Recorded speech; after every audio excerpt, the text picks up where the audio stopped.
Bonjour les enfants, j'espère que vous allez bien. Le cours d'aujourd'hui concerne le thème 10, les écosystèmes, des interactions dynamiques entre les êtres vivants d'une part et entre les êtres vivants et leur milieu d'autre part.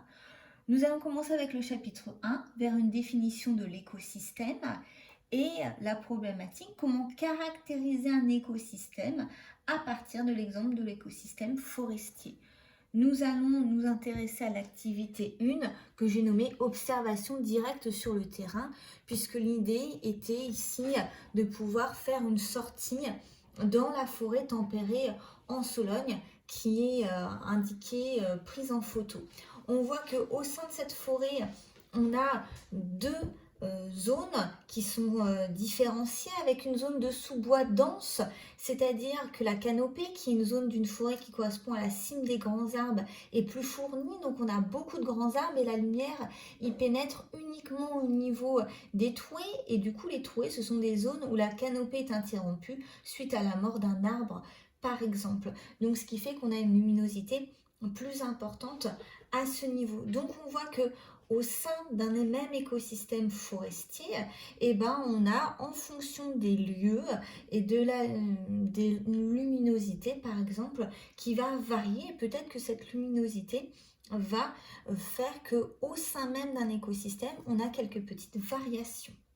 Alors en effet, c'est le cas, puisque lorsqu'on fait un relevé biologique, donc dans la réserve domaniale de Chambord, et qu'on essaye de voir les relations entre les différentes espèces, ce qu'on observe, c'est que en fonction des zones, c'est ce qui est indiqué avec l'astérix signale pour par exemple l'alouette ou encore le rouge-gorge, qu'une espèce vivant ici dans les trouées, donc les zones où il y a de la lumière qui passe, les clairières, les landes forestières, ou les zones de coupe, c'est-à-dire là où l'homme va avoir coupé les arbres. Donc, au sein même d'un écosystème, on va avoir des espèces différentes en fonction de la localisation. Dans un écosystème, on va avoir une espèce qui va occuper une place particulière. D'ailleurs, on appelle ça une niche écologique, à la fois dans l'espace, mais également dans le réseau trophique. Le réseau trophique, c'est l'ensemble des chaînes alimentaires dans un écosystème, mais également dans les interactions avec les autres espèces. Ainsi, les végétaux sont des producteurs primaires de matière organique, c'est-à-dire que c'est eux qui vont fabriquer de la matière organique à partir de la matière inorganique grâce à la photosynthèse. Donc la plante va pouvoir prélever du dioxyde de carbone, de l'eau, le faire réagir ces différents éléments grâce à la lumière solaire afin de fabriquer des molécules de glucose. Donc ce sont des molécules carbonées puisque ce sont des molécules à base de la molécule de carbone et de dioxygène.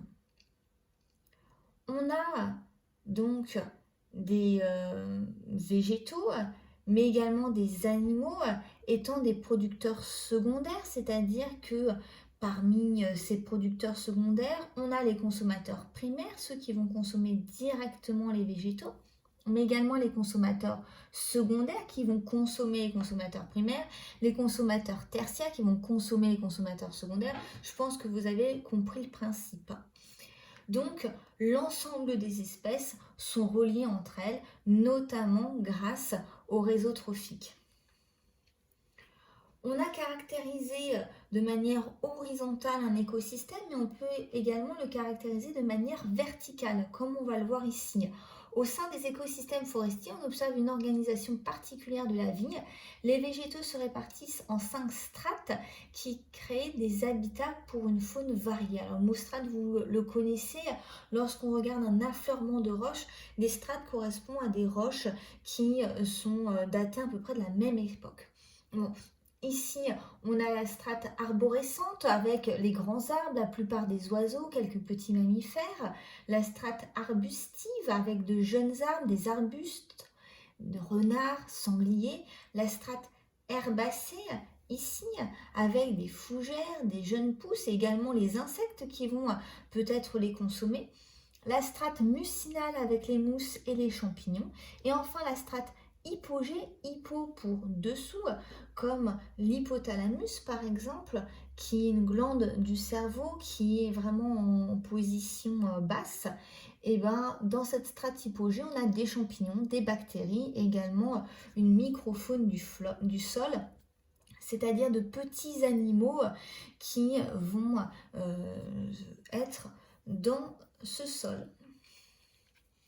On a donc une diversité biologique et cette diversité biologique s'appréhende aux différentes échelles du vivant. On a la diversité des écosystèmes donc qu'on étudie aujourd'hui et pour pouvoir caractériser ces écosystèmes, on va en prendre en compte la diversité des espèces d'une part. Alors je rappelle qu'une espèce ce sont l'ensemble des êtres vivants qui se ressemblent, qui peuvent se reproduire entre eux, qui ont une descendance féconde mais également qui ont tous leurs gènes en commun et on a la diversité génétique parce que même si tous les êtres vivants d'un milieu font partie de la même espèce, il peut y avoir des variations entre ces individus grâce aux allèles. C'est l'examen des populations qui représentent ces espèces et leur abondance relative qui permet d'avoir une bonne représentation de la diversité au sein d'un écosystème qu'on va étudier. Mais on a différents indicateurs mathématiques qui permettent de quantifier cette diversité.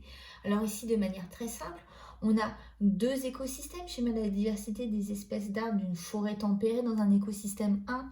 On a 4 essences, donc 4 espèces d'arbres représentées un quart pour chacune. Et dans l'écosystème 2, on a uniquement 2 espèces avec 20% et 80% en termes de représentation. On vous dit que pour les écologistes, l'écosystème 1 présente une plus grande diversité spécifique, donc au niveau de l'espèce, mesure déterminée à la fois par la richesse en espèces d'une part, mais également l'abondance relative des individus au sein d'une espèce d'autre part. Alors pour pouvoir se servir de ces indicateurs mathématiques, il va y avoir des protocoles standardisés extrêmement précis. Comme on vous indique ici, pour que vous puissiez vous rendre compte que ce sont des protocoles qui sont vraiment très rigoureux. Par exemple, on a une interview de Yuan, qui est ingénieur de recherche, qui nous dit que pour décrire la composition d'une forêt, nous travaillons sur des parcelles rondes de 20 mètres de rayon. Des capteurs-récepteurs nous permettent à tout moment de connaître notre position par rapport au centre de la parcelle et de localiser précisément chaque arbre. Pour chaque type d'être vivant, nous appliquons donc des procédures de relevé standardisées. Ainsi, les essences d'arbres sont relevées en hiver. Il faut 2 heures pour un inventaire complet des arbres. Les espèces végétales du sol, par exemple les plantes à fleurs, sont étudiées pendant une durée de 35 minutes et au printemps, puisque c'est au printemps que ces végétaux vont vraiment être visibles.